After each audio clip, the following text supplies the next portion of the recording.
बीकानेर के बड़ा बाजार में स्थित किन्नरों की हवेली न केवल ऐतिहासिक महत्व रखती है बल्कि समाज में किन्नर समुदाय की स्थिति को भी बयां करती है। आज यह हवेली करीब 35 किन्नरों का घर है जो शादी और अन्य समारोह में आशीर्वाद देकर अपना जीवन व्यापन करते हैं। किन्नर समाज अन्य वंचित वर्गों के लिए भी प्रेरणा बन रहा है।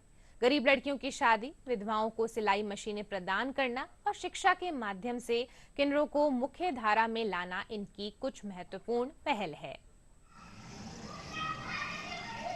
मैं ऐसे आई कि पहले मैं घर में रह रही थी, पढ़ाई वगैरह कर रही थी और फिर गुरु माँ से कांटेक्ट हुआ। घर के थोड़े से अलग से बर्ताव करते थे तो गुरुजी से कांटेक्ट हुआ और गुरुजी मुझे यहाँ ले आए।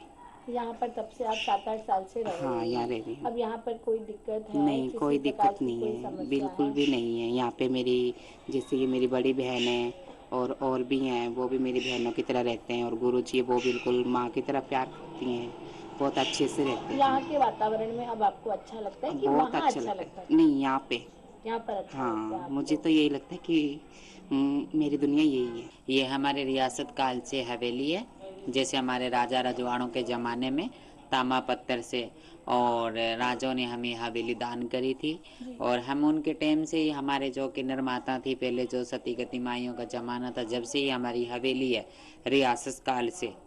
तो यहाँ पे मैं रह रही हूँ 40 साल से। मेरी गुरु माँ थी, फिर उनके बाद मेरी दादी माँ थी, फिर उनके बाद में मेरी जो परदादी माँ थी। तो ऐसे हमारी परंपरा है, दर पीढ़ी हमारी परंपरा चली आ रही है।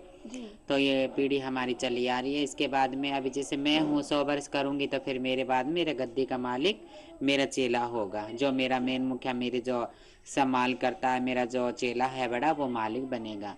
अब मेरे गुरु माँ थी तो उनका सबसे बड़ा चेला मैं था तो मैंने गद्दी संभाली। ये तो देखो हमारे पहले जो उस जमाने में किन्नर जो पैदा होते थे तो घर वाले दे देते थे, चल के खुद मतलब गोदनामा लिखवा के अगलों के किन्नरों के किन्नर माताओं के हवाला कर देते थे जब किन्नर पैदा होते थे मेरे ज़माने में। और आजकल तो देखो सब पढ़े लिखे लोग हो गए और आजकल सरकार ने भी हमारे लिए इतना अच्छा काम करा है।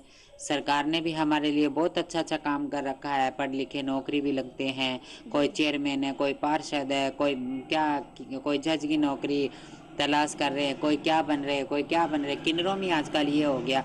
तो सरकार को मैं बहुत बहुत धन्यवाद कहना चाहती हूँ कि हमारे लोगों को आम जनता के तौर तरीके से हमारे किन्नरों को मानते हैं। मैं कलकत्ता की हूँ, 15-16 साल होगी, मुस्कान गुरु के चेला हूँ। 15-16 साल से यहीं पर रह रही हाँ, हैं। ये यहीं पर आप लोगों का जो है साथ में आप लोग यहीं हाँ, इसी साथ में रहती है। किन्नर हवेली के अंदर ही हाँ, आप हवेली रहती के हैं। रहती। तो यहाँ पे कोई दिक्कत किसी प्रकार की नहीं कोई नहीं नहीं, कोई परेशानी? भी दिक्कत को नहीं। आपस में आप लोग बहुत प्रेम से? नहीं, प्यार मोहब्बत तो सब। बीकानेर की इस किन्नर हवेली में जहां 35 से अधिक किन्नर एक साथ रह रहे हैं, रियासत कालीन ये हवेली जो ताम्रपत्र के माध्यम से इन लोगों को मिली थी, इस हवेली में रहने वाले 35 किन्नरों को गुरु माँ मुस्कान बाईसा संभाल रही हैं और न केवल ये अपने आप में आत्मनिर्भर हैं, अपना जीवन यापन कर रहे हैं, बल्कि इसके साथ ही साथ समाज के एक वर्ग के लिए भी कार्य कर रहे हैं। उन्होंने समाज से निष्कासित कई ऐसे बच्चों को, कई इस प्रकार के किन्नर लोगों को न केवल एक नया जीवन दिया है बल्कि वे उनकी पढ़ाई करवा रही हैं, उन्हें समाज में आगे रखने के लिए, समाज में एक दर्जा दिलवाने के लिए कार्य कर रही हैं। इसके साथ ही साथ वे खुश हैं